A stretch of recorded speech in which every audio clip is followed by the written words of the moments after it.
ჩვენ დავუბრუნდით პირდაპირ ეთერში. ძალიან რთულია სხვა თემაზე საუბარი მიმდინარე პროცესებიდან გამომდინარე თან, მაგრამ მე ვფიქრობ, რომ კარგი კონტრასტია იმისა, თუ რა ხდება მსოფლიოში, რებს აკეთებენ ადამიანები და ჩვენ რაზე გვიწევს საუბარი. ხალხი კოსმოსში ერთი მეორეზე მისიებს უშვებენ, ხელოვნურ ინტელექტს ანვითარებენ, აღარ არის იქ საუბარი ადამიანის ფუნდამენტურ უფლებებზე, ის რომ სიტყვის თავისუფლება უნდა იყოს დაცული, გამოხატვის თავისუფლება უნდა იყოს დაცული, პროგრესზე არის ორიენტირებული, განვითარებული სამყარო და ჩვენ ამ დროს აქ საუბრობთ იმაზე, რომ ციხეში ადამიანი რო შიმშილობს, იმის მონიტორინგი უნდა მიმდინარეობდეს. სხვათა შორის, სანდრო, დღეს რადგანაც დათო სამნიაშვილთან ერთად ხელოვნურ ინტელექტზე უნდა ვისაუბროთ, გუშინ სწორედ, რადგანაც ვიცოდი, რომ მზია ამაღლობელზე უნდა გვესაუბრა და ზოგადად როგორ ხდება, როდესაც თქვათ ევროპულ დემოკრატიულ ქვეყნებში მსგავსი პრობლემები არსებობს, როდესაც ციხეში მყოფი პატიმარი აცხადებს შიმშილობას, რა ხდება ხოლმე ასეთ შემთხვევაში ვკითხე ხელოვნურ ინტელექტს და უამრავი მაგალითი მოიყვანა სხვადასხვა ქვეყნების, სადაც ერთმნიშვნელოვნად ძალიან დიდი მნიშვნელობა აქვს სახელმწიფოს ჩართულობას და ჯანდაცვის სამინისტროს ჩართულობას, ისინი თანამშრომლობენ და ჯანდაცვის სამინისტრო ამ პერიოდში ვალდებული არის, რომ ყოველდღიურად მიაწოდოს ინფორმაცია საზოგადოებასაც და ხელისუფლებას, ასე ვთქვათ, თუ როგორ იმყოფება, როგორია პაციენტის მდგომარეობა და უტარდება თუ არა მას ყველა ის, ასე ვთქვათ, პროცედურა, რაც არის გათვალისწინებული. და უამრავი შემთხვევა იყო, ხა აღარ ჩამოვთვლი რომელ ქვეყნებში, ეს არის აუცილებელი, რომ ის მონიტორინგი, რომელიც მოშიმშილი ადამიანმა რაღაცა გარკვეული დღეების მერე უნდა გაიაროს, ის მონიტორინგი უნდა ჩაუტარდეს და ამ მონიტორინგის პასუხები და შედეგები უნდა მიაწოდონ აუცილებლად საზოგადოებასაც, მით უმეტეს თუ ეს ეხება პოლიტპატიმარს და ისეთ ადამიანს, როგორიც მზია ამაღლობელი არის, აქ კიდე რაღაცა განსაკუთრებული შემთხვევები არის ხოლმე და მოკლედ ეს ყველაფერი ჩვენთან სამწუხაროდ ირღვევა და ჩვენ ვსაუბრობთ, რომ გვინდა რომ ავაშენოთ დემოკრატიული ევროპული ქვეყანა და აბსოლუტურად რაღაცა სადღაც მივექანებით რაღაც ჭაობისკენ. ეს არის ძალიან ძიმე, ძალიან რთული. განვითარებულ სამყაროში კონკურენცია იზრდება ხელოვნურ ინტელექტში, პლატფორმებზე და ზუსტად ამ თემაზე უნდა მოგვიყვეს Nextgen-დან დათო სამნიაშვილმა. თუ რა პლატფორმა შეიქმნა, რა მექანიზმი ახალი ხელოვნურ ინტელექტს ავითარებს. გამარჯობა კიდევ ერთხელ. მოკლედ სოფლიოში მართლა ძალიან ბევრი რაღაცები სწრაფად იცვლება და ვითარდება და შენ რო ახსენე რომ ხელოვნურ ინტელექტს ვკითხავ. დღეს ვიცით რომ ყველაზე პოპულარული ჩატბოტი არის ChatGPT. OpenAI-ის. კი ბატონო. თუმცა ის სულ ცოტა ხნის წინ, სულ რამდენიმე დღის წინ, შეიძლება საათებზეც დაიყვანოს, სულ რამდენიმე საათის წინ, OpenAI-ის ChatGPT-ის სერიოზული კონკურენტი გამოვიდა DeepSeek-ის სახით. DeepSeek არის სტარტაპი, რომელიც არის ჩინეთში და ჩაუშვეს ესეთი R1 ასე ვთქვათ chatbot-ი, რომელმაც საერთოდ თავდაყირა დააყენა ყველაფერი. ამაზე რაღაც პატარა შესავალითაც მინდა დავიწყოთ, იმიტომ რომ მანამ უშუალოდ ამაზე გადავიდოდეთ ამ chatbot-ზე. მოკლედ სოფლიოში თუ იყო რაღაც გვახსოვს თავიდან იყო რაღაც მეორე მსოფლიო ომის ბოლოსკენ დასწრებაზე იყო რომ ვინ შექმნიდა ატომურ ბომბს, შემდეგ იყო დიდი რბოლა ცივი ომის დროს, ესე ვთქვათ იმაზე თუ ვინ გავიდოდა პირველი კოსმოსში. და ვიცით ხო საბოლოოდ ეს ვინც მოიგო და რა სამყაროში ცხოვრობ დღეს და ის ზუსტად ვინ დაიშალა? კი ბატონო, ვინ დაიშალა და ზუსტად იგივე პროცესში ვართ ახლაც, თამამად შეიძლება უკვე ითქვას. ამას ძალიან კარგად ხვდებიან როგორც დასავლეთში, ისევე ჩინეთში, სხვათა შორის რუსეთისგან განსხვავებით, იმიტომ რომ როდესაც აი პუტინი ამბობს ხოლმე მრავალპოლუსიან სამყაროზე საუბრობს ხოლმე, ძალიან კომიკურია დღეს უკვე, იმიტომ რომ ამ რეალობაში რუსეთის მხრიდან მრავალპოლუსიან სამყაროზე საუბარი უბრალოდ აბსურდია. თუმცა ამას ვერ ვიტყვით ჩინეთის ტექნოლოგიურ ინოვაციებზე. იმიტომ რომ ჩინეთი შეიძლება დღეს და ვერც ჯობნის დასავლეთს, მაგრამ სერიოზულ კონკურენციაში შედის უკვე ჩინეთი. და მაგას ხვდებიან ამერიკაში და ზუსტად მაგიტოა რომ აი ესეთ ელექტრომობილებში ჯობნის, რაც ასევე ძალიან მნიშვნელოვანი ასპექტი არის და უკვე Tesla-ს გადაასწრო BYD-ის გაყიდვებმა და ყველაზე დიდი რბოლა ეხლა ბატარეის წარმოების, ელემენტის წარმოების, ასე ვთქვათ, ქარხნებზე, რომელიც 90% ჩინურ კომპანიებზე მოდის სოფლიოში. კი, ზუსტად და ამის პარალელურად ძალიან სერიოზულად ჩაერთო ხელოვნური ინტელექტის მიმართულებით. მაგ ხრივ ძალიან საინტერესოა, რომ ამერიკა, ანუ შტატებმა ესე უახლეს ჩიპებზე წვომა ჩინეთს შეუზღუდა, სწორედ იმის გამო, რომ აღარ მომხდარიყო, ესე ვთქვათ, ეს დაწევის პროცესი, იმიტომ რომ აღ ვთქვათ, რომ რაღაც წარმოიდგინეთ რბოლა არის, რომელშიც ერთი მხარე წინ არის და მეორე უკან მიყვება, ამ შემთხვევაში ჩინეთი. და იღებს ამ ესე ვთქვათ, საწარმოს, ამ ჩიპებს იღებს იმისგან, ვისაც უკან მიყვება. ბუნებრივია, რომ ის ვინც წინ არის, როდესაც ხედავს, რომ ვიღაც უკან მისდევს, თავისივე წარმოების ჩიპს უზღუდავს, ხო? და მოკლედ ამაზე იყო მე შემდეგ ხელოვნურად. ხო, ნუ კი, ხელოვნურად. რა თქმა უნდა. ელემენტებზეც იგივე გააკეთეს, მაგრამ გვერდი აუარეს ჩინელებმა, იმიტომ რომ ახალი ტიპის ელემენტი გამოიყენეს NFC არის თუ არ ვცდები. აი ხა ვარ დაახლოებით იგივე პროცესში ხელოვნური ინტელექტის მიმართულებით რა. და მე საბოლოოდ რო შევაჯამებ, მე მაინც საბოლოოდ ძალიან მგონია რომ ეს ძალიან კარგია ზოგადად კაცობრიობისთვის რა. და ნუ მოკლედ მთელი თემა ის იყო რომ როდესაც ტრამპი მოვიდა, პირველი რაც გააკეთა და ცოტა ამბობდა კიდევაც რომ უნდა გავაუქმო რეგულაციები, რომელიც არის დაკავშირებული ხელოვნური ინტელექტთან, იმიტომ რომ ტრამპის პოლიტიკა მაგ მიმართულებით ჩემი გადმოსახედიდან უფრო სწორია ვიდრე ბაიდენის, იმიტომ რომ ეს ადამიანი ხედავდა იმას და ხედავს რომ დღეს თავი ბოლა არის ხელოვნური ინტელექტზე და არაფერზე სხვაზე. ვინც ამ ხრივ წავა წინ, ის იქნება დომინაციაში ყველა გაგებით. როგორც ეკონომიკის მიმართულებით, მათ შორის სამხედრო ინდუსტრიის მიმართულებით, იმიტომ რომ ხელოვნური ინტელექტი დღეს უმნიშვნელოვანესია ხო აქაც რა და მთელი იდეა მოკლედ ის იყო რომ როგორც კი ტრამპი ესე ვთქვათ მივიდა, გააუქმა რაღაც კონკრეტული რეგულაციები AI-ის მიმართულებით და ამასთან ერთად Stargate ესეთი პროექტი დააფუძნა, რომელშიც მიიღებს მონაწილეობას სამ ალტმანი, მათ შორის ეს OpenAI-ის გენერალური დირექტორი ვინც არის და საუბარი თუ ისე კარგ ურთიერთობაში არის ელონ მასკთან და ეგეც ძალიან საინტერესო მაგაზინს მინდა რომ დღეს მოვყვა და მოკლედ ძალიან საინტერესო პროცესი მიმდინარეობს ნამდვილად ამ მიმართულებით და ესეთი რაღაც მოხდა რომ მოკლედ ტრამპი გამოვიდა სამ ალტმანთან ერთად დაუთმო თავისი ესე ვთქვათ ტრიბუნა და გამოაცხადეს რომ 500 მილიარდი დოლარი უნდა ჩაიდოს Stargate-ის პროექტში, რომელიც იქნება ცენტრალიზებული რაღაცა აშენდება უდიდესი ბაზები და ყველაფერი იქნება ხელოვნური ინტელექტისთვის, რომ მოკლედ ჩინეთსა და ზოგადად ვინც უკან მოყვებაო კონკურენტებიო, მნიშვნელოვნად კიდევ უფრო გადავასწროთო. ნუ ამას მოყვა მასკის დრამა, ესე ვთქვათ, რომელმაც გამოვიდა და თქვა, რომ მაგათო ეგ არ შეუძლიათო, დანეწყინა როგორც ჩანს, იმიტომ ჩვენ წინა გადაცემაში სხვა შორის მაგაზე ვისაუბრეთ, რომ საშიშია თუ არა მასკის ხელში ამ ხელძაუფლება და მაშინ გითხარი სხვა შორის, რომ მეთქი საშიში არ არის, იმიტომ რომ ამერიკაში განსხვავებით ჩვენგან, სადაც ერთ ადამიანს შეუძლია. ჩვენ თუ ფიქრობთ მაგაზე რომ საშიშია, იმათაც ნაფიქრი აქვთ რომ საშიშია და ალბათ ნახეთ. გავაკეთე პატარა კვლევა, მასკი ვერასდროს ვერ გახდება ამერიკის პრეზიდენტი, იმიტომ რომ დაბადებული უნდა იყოს ამერიკაში და სამხრეთ აფრიკაშია დაბადებული, ამიტომ შეიძლება შეიცვალოს. პრეზიდენტზეც არ არის რა, სულ რომ პრეზიდენტი გახდე, ანუ გინდათ ამერიკაში არ არის ის რომ შენ ყველაფერს აკონტროლებ, ეგრე მარტივი იქ ნამდვილად არ არის და მათ შორის მიხედავს რომ მასკს 450 მილიარდი აქვს ფაქტიურად, ესეც არაფერს ანიშნავს, იმიტომ რომ როგორც ჩვენ ნახეთ ტრამპთან როგორ დაახლოებული იყო, მაგრამ მეორე დღეს ტრამპი გამოდის და მის თავარ კონკურენტთან AI-ის მიმართულებით სამ ალტმანთან ერთად მართავს კონფერენციას, მას უწოდებს ესე ვთქვათ თავარ ინოვატორს ამ მიმართულებით და უთხრა რომ სიმართლე არის. რა თქმა უნდა, სიმართლეა მასკზე შურს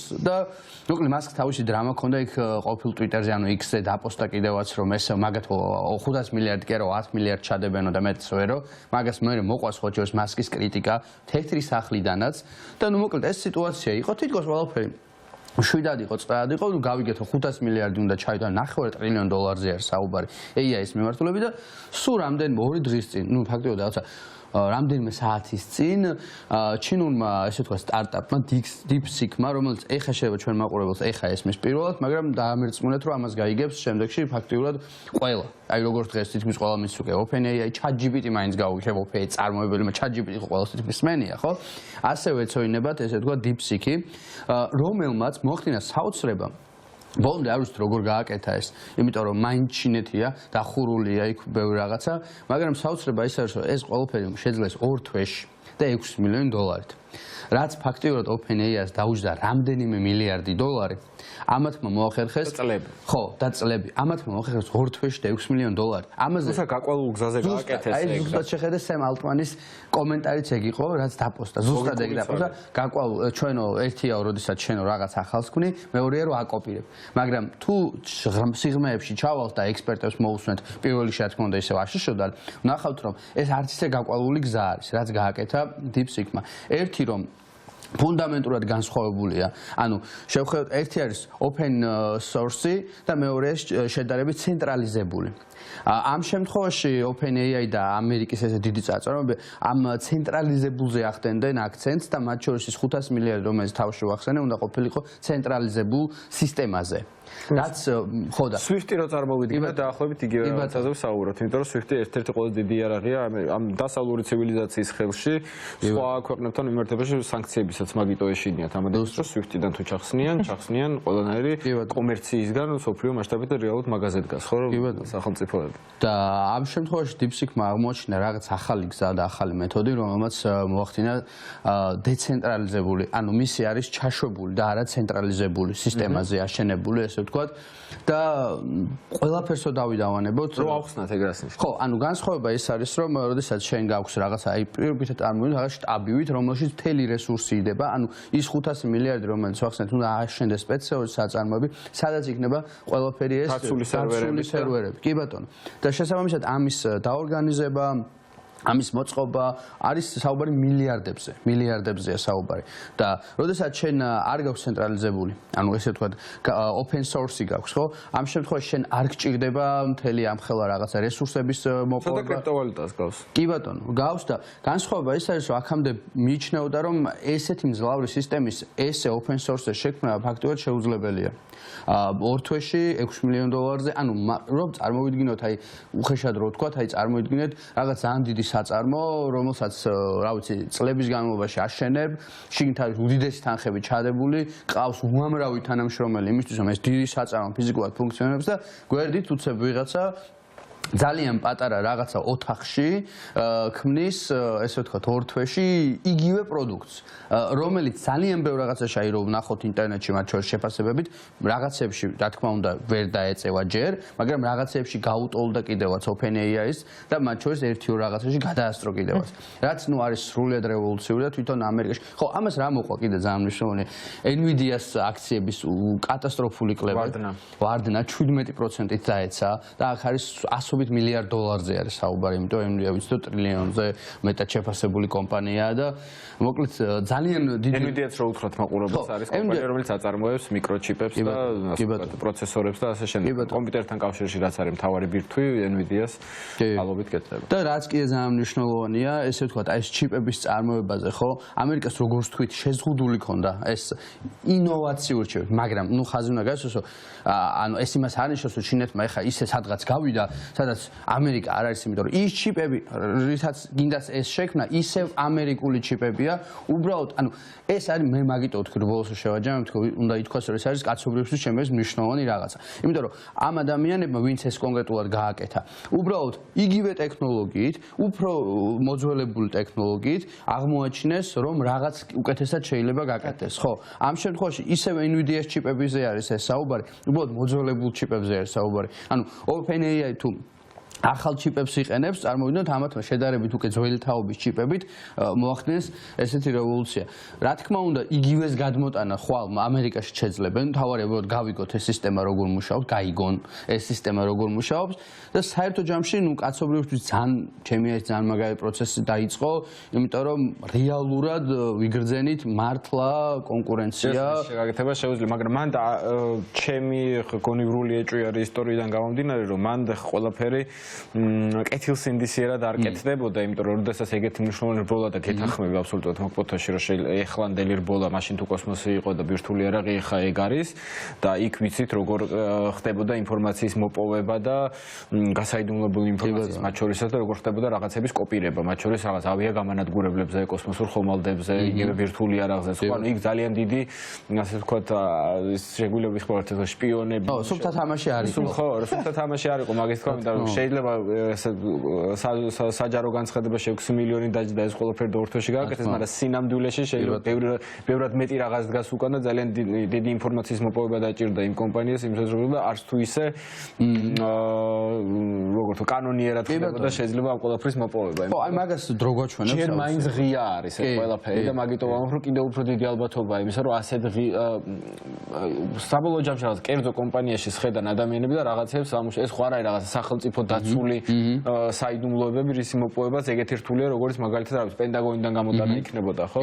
ამიტომ უფრო დიდ დაშვების დონეზე ვფიქრობ რომ ბევრად დიდი ინფორმაციის წაგება მოხდა ამერიკიდან ვიდრე საჯარო გაცხადება. მაგაში გეთანხმები და მაგაში გეტყვი ზოგადად აუცილებლად შევთანხმდით ეს მასშტაბური რაღაცა ზოგადად სულთა თამაშზე არც უნდა ვიოცნებოთ იმიტომ წყალებში დავარქვათ ხო რა თქმა უნდა მაგრამ მეორე არის ძალიან მნიშვნელოვანი სულ რომ ყველაფრის წამოღება მომხდარიყო მათ პრეცედენტი შექმნეს ისეთი რომელიც ანუ იქ ფიზიკურად არ არსებობდა შენ შეიძლება რაღაც რომ პრეცედენტი არის ის რომ $6 მილიონ ორ თვეში ასეთი პროდუქტის დადება რომელიც აი აგერ რომ მორჩებით და შეგიძლიათ თქვენს ესაუბრეთ მოგე გამოცადე ან თავისუფლად ელაპარაკები როგორც ChatGPT ჩვეულებრივ ყველაფერს აკეთებს იგივეს და უბრალოდ ვფიქრობ რომ ეს პროდუქტი მართლა ესე სწრაფად ესე ვიღაცამ შექმნა ეს კიდე ერთხელ გაფიქრებს რამხელა პოტენციალი აქვს ამ მიმართულებას იმიტომ რომ აგერ სანამ ეთერში შემოვიდი კიდე ერთ ექსპერტს უსმენდი ამერიკელს რომელმაც ესეთი რაღაც თქვა რომ დღეს თუ ჩვენ რაღაცა წარმოგვედგინა რომ ძალიან დიდი რაღაცა სასახლის ხელა რაღაცა შენობები გჭირდება ამის სამართავად თუ ვიღაცას პირობითად ოთახის ხელა სჭირდება ხვალ ეს აუცილებლად დავა რაღაცა ლეპტოპის სიმძლავრეზე და საბოლოოდ რა ვიცი მე აქვე GB-ს ტელეფონის ხელა რაღაცა რავი გვექნება უკვე GB-ში ხო რაც რეალურად გავიარეთ ეს პროცესები ხო ოდესღაც ხა რაც ეს ტელეფონია რა სიმძლავრეც არის ოდესღაც ამაზე ნაკლები სიმძლავრის ტექნოლოგიით კოსმოსში გაუშვეს ფარეზე გაუშვეს ადამიანი რა და ეს პროცესი სულ ხდება და ჩვენ მაგას გვისაუბრა კონკურენცია ამ შემთხვევაში ყოველთვის აჩქარებს იმიტომ რომ აი ეს ძალიან კაი მაგალითი იყო ესე იგი ამერიკას სუფთა უპირატესობა ჰქონდა ამ ხრივ იქ OpenAI-ს ჰქონდა გარღვევები მოახდინა მაგრამ აი როგორც ხსემ ალტმანს თვლიან გენიოსად ანუ ეს ადამიანი ითვლება გენიოსად რა თავისი მიმართულებით და ზოგადადაც და აი ეს იმედა მაგრამ ვიღაცამ აი უცებ პატარა რაღაცა იპოვა ეს იმას ნიშნავს რომ სამალტმანს მოდუნების საშუალება არ ექნება და ეს გენიოსი გონებები უფრო და უფრო ჩაერთვებიან და საბოლოო მიზანი რა არის ხო ეს არის გენერალური ხელოვნური ინტელექტი. ანუ რაც ნიშნავს იმას, რომ სრულიად შემდეგ ეტაპზე გადიხარ. ანუ ეს არის ხელოვნური ზოგადი ინტელექტს ვეძახით ქართულად, AGI რაც არის და რაზეც უკვე იმდენად ყველა ლაპარაკობს, რომ ეს უკვე აღარ არის სამეცნიერო ფანტასტიკა, იმიტომ რომ სულ რაღაც 3 წლის წინ რომ ამაზე მელაპარაკა, მაინც იქნებოდა ვიღაც ფიქრებდა, რომ აი რაღაცა სამეცნიერო ფანტასტიკისკენ გადაყავს ეს, მაგრამ მათ შორის Stargate ძალიან ბევრი რაღაც სამეცნიერო ფანტასტიკა იყო და ჩვენი ყოველდღიურობა. მაგრამ თვითონ ის რომ რაღაც ვიდეო თვალით შეგვიძლია საუბრობთ ერთმანეთს 30 წლის წინ ეგ იყო ყველაფერი ფანტასტიკა მათ შორის გინას ტელევიზორიდან ადამიანი რომ ამას ხედავს და ინფორმაცია ვრცელდება ხო და Stargate-ს რომ ამბობდი როდესაც ტრამპმა წარადგინა აქ ხო საუბარი აღარ არის ვიღაცა ფანტასტ ადამიანებზე რომლებიც მომავალზე ლაპარაკობენ ხო ტრამპზეა საუბარი 78 წლის კაცზეა საუბარი რომელიც საკმაოდ ბევრ რაღაცაში კონსერვატორიც არის და ბევრ რაღაცაში არ ვეთანხმებით ნამდვილად რა და გამოდის ტრამპი და თვითონ ტრამპი ლაპარაკობს უკვე ამაზე იქ სამ ელტმენი საუბრობს ალტმანმა თქვა რომ რა ვიცი მე 20 წლების ბოლოსკენ AGI უნდა შევქმნაო და ამ ხელუცება აი აქ მეორე მხრიდან აქედან ურტყავენ ესე რომ ამან კიდევ უფრო უნდა დააჩქაროს ეს პროცესები და ორი სიტყვით რო ავხსნათ რას ნიშნავს ზოგადი ხელოვნური ზოგადი ინტელექტი ნიშნავს იმას რომ პირდაპირ მნიშვნელობით დავაკაკუნეთ ესე ვთქვათ ცნობიერებასთან რაც შეიძლება იყოს ციფრულ ანუ ციფრულ ცნობიერებას როგორც ჩანს ძალიან უახლოვდებით და როგორც ჩანს ახლა ამაში კიდევ უფრო და უფრო მეტი თანხა ჩაიდება და მთელი კონკურენცია მოკლედ ამაზე გადავა და ძალიან ანუ მოკლედ როგორც ჩანს მოწყენის დრო არ გვექნება გლობალური მიდან და როგორც ჩვენ თქვი რა ვიცი იმედია რომ ჩვენ როგორც ანუ ქვეყანა როგორც საზოგადოება ვიქნებით აი ამ პროცესებში და არ მოგვიწევს ისეთ რაღაცებზე რაზეც გინდათ საუბრობდი ხო იმიტომ რომ როდესაც საუბრობთ გინდათ რუსეთზე ხო ანუ რუსეთი ამ პროცესიდან დღეს საერთოდ გამოთიშულია ან მართლა შეიძლება ითქვას რომ ფაქტობრივად გამოთიშულია და თუ საუბრობთ მრავალპოლუსიან სამყაროზე რასაც პუტინი იყენებს ხოლმე ტერმინად იმ მრავალპოლუსიან სამყაროში დღეს რუსეთი არის აი რაღაც ჩემთვის პირადად ესეთი რომ აი მთვალი ადამიანი რომელიც უბრალოდ ხელებს იქნევს და ცოტა საშია იმიტომ რომ ხელი არ უნდა მოხვდეს აი მაგ მდგომარეობაში აქვს ჩაყენებული პრემიერა პირდაპირ მნიშვნელობით ეგეთია იმიტომ რომ მთვალი არის მედვედევს ნახულობთ ხოლმე მის განცხადებებს ხო საშიში სწორედ ეს არის რომ აი ამ თვალ მდგომარეობაში და რაღაცა ისტერიულ მდგომარეობაში შენც არ ჩაგითრიოს და არ გატკინოს და ამას აკეთებენ ახლა და რაღაცნაირად მაქსიმალურად უნდა შევეცადოთ რომ ჩვენი საზოგადოება ამას წინ აღუდგეს და აი სულ ვფიქრობ მაინც მივდივარ და მთელი ეს აი რასაც გისმენდი მაინც პარალელურად მზიაზე მეფიქრება და ასევე ყველა პატიმარზე მაგრამ მზიას მდგომარეობა არის დღეს ძალიან ასე ვთქვათ სახიფათო იმიტომ რომ მე-17 დღე ადამიანი შიმშილობს და სულ ვფიქრობ რომ როგორ შეუძლია ერთ ადამიანს შეცვალოს ძალიან ბევრი რამე. მე არც სახელს დავასახელებ იმ ადამიანის და არც გვარს, მაგრამ ის ერთი ადამიანი, რომელიც დღეს იღვიძებს, საუზმობს, სადილობს, ჭამს, სვამს, თავის მეგობრებს, ოჯახის წევრებს ელაპარაკება და იცის, რომ მის გამო ერთი ადამიანი აბსოლუტურად უდანაშაულო ქალი სიცოცხლეს საფრთხე ემუქრება და მას შეუძლია დღეს ხმა არ ამოიღოს და თუნდაც ის რომ მას ფულს უხდიან ამაში ის ფული რამეში მოიხმაროს წარმოუდგენელია და რამდენი რამე შეუძლია ზოგადად ქნას ადამიანმა ერთმა ადამიანმა რომელსაც შეუძლია ძალიან ბევრი რამის შეცვლა და მე მაინც ხაზ გავუსვავ რომ ვარ ოპტიმისტი და მინდა რომ სიკეთემ გაიმარჯვოს აი იმ რაღაცა ბოროტებაში და სულ ვიტოვებ იმედს რომ რაღაცა გაიღვიძებს ამ ადამიანებში და ერთშვენიერ დღეს რაღაცა სასიკეთო ცვლილებას მოახდენენ ეს ადამიანები, იმიტომ რომ მათზე ძალიან ბევრია დამოკიდებული. ძალიან დიდი მადლობა, მართლა საინტერესო ეპოქაში ცხოვრობთ და მეც მინდა ხაზი გაუსვა მაგას, რომ მართლა რბოლა არის გარკვეულწილად დაწყებული მსოფლიოში ხელოვნურ ინტელექტთან დაკავშირებით და ამ რბოლას ყოველთვის მოყვება ხოლმე ისეთი სახელმწიფოების განვითარებას და ჩვენ ამ რბოლების შემდგომ მოგვიწე მაგალითად რაღაც დამოუკიდებლობა მოვიპოვეთ მას შემდეგ რაც საბჭოთა კავშირი დაიშალა, ხო? მანამდე განაცხადეთ ცხადია, მაგრამ რაღაცები მოყვება, რაღაც spillover ეფექტი ქვია ამას, რაღაცა გადაივსება და ის რაღაცა სიკეთეები ჩვენსკენაც გადმოდის. ამიტომ მე მიხარია რომ სოფლიოში ეგეთი კონკურენცია მიმდინარეობს და შეუძლებელია რომ ეს ჩვენამდეც არ მოვიდეს. უბრალოდ ჩვენ მტკიცედ უნდა ვიდგეთ იქ სადაც გავართ და გავაგზავნოთ ეგ ბრძოლა რომ გავხდეთ ამ ცივილიზაციის განვითარებული ქვეყნების ნაწილი. ჩვენ დაგემშვიდობებით. მშვიდობიან წარმატებულ დღეს გისურვებთ. ხვალამდე.